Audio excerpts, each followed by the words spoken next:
Bonjour et bienvenue dans un autre épisode de Découvrir New York. Aujourd'hui, nous nous dirigeons sur l'île de Manhattan pour aller découvrir le Bryant Park.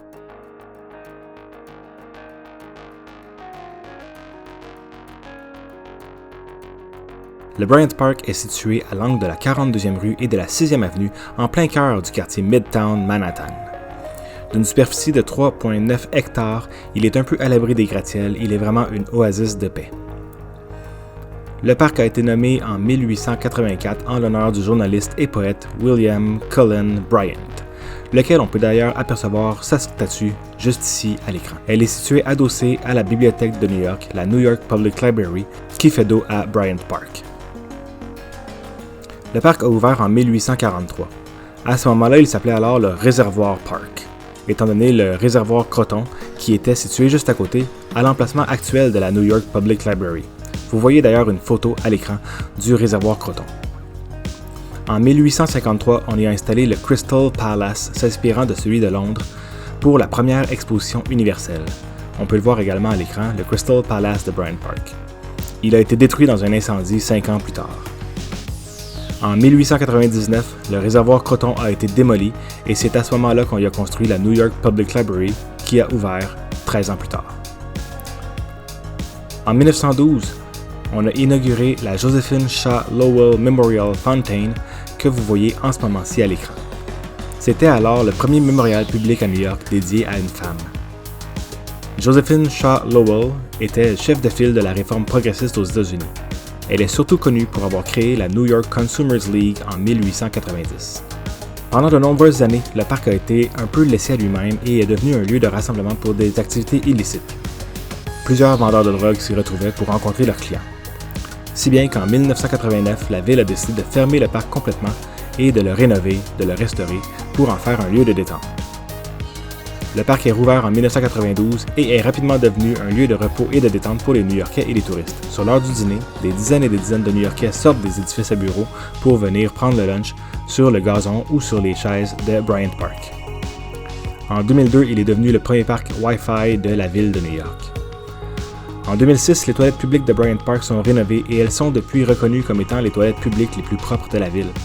Il y a des fleurs fraîches à l'intérieur, de la musique classique qui y joue. Il y a même un employé affecté à son nettoyage et à la circulation. C'est vraiment des toilettes publiques à choisir si vous êtes dans le coin de Bryant Park. Durant les mois d'été, plusieurs activités sont disponibles pour les visiteurs.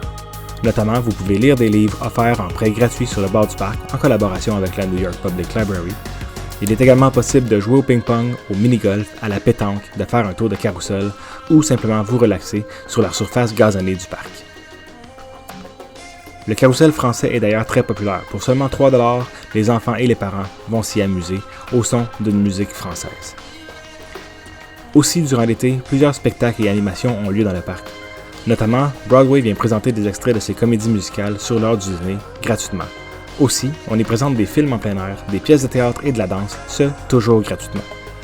À l'hiver, s'y installe un énorme village de Noël avec comme point central une patinoire où il est possible de patiner gratuitement. De plus, un grand sapin de Noël y est installé et illuminé lors d'une grande cérémonie, ainsi qu'un magnifique marché de Noël, c'est à voir. Dans le parc se trouve un petit secret. Je vous en parle, mais il ne faut pas le répéter. Vous voyez cette installation au sol à l'écran? Eh bien, ce qu'il faut savoir, c'est que sous la bibliothèque, il y a 7 étages de documents. Afin d'assurer la sécurité des employés, il fallait penser à une issue de secours s'il devait y avoir un feu ou une urgence. Un passage souterrain a donc été construit et l'installation ici est en fait la sortie du passage souterrain de la bibliothèque, tel que vous pouvez le voir à la photo présentement à l'écran. Autour de Bryant Park se trouvent différents édifices très intéressants, notamment celui que vous voyez à l'écran, de briques noires et de briques dorées. Il s'agit du Bryant Park Hotel, aussi connu sous le nom de American Radiator Building. Cet édifice a été construit en 1924 et fait 103 mètres de haut. Les couleurs n'ont pas été choisies de manière hasardeuse pour son revêtement. La brique noire sur la façade de l'immeuble symbolise le charbon, a été choisie pour donner une idée de solidité et lui conférer son côté massif.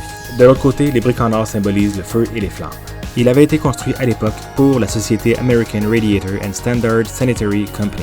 Et, depuis 2001, l'édifice a été converti en chambre d'hôtel avec 130 chambres et un théâtre dans le sous-sol, le Bryant Park Hotel. C'est ce qui complète cette visite de Bryant Park. Revenez-nous le mois prochain pour un autre épisode de Découvrir New York.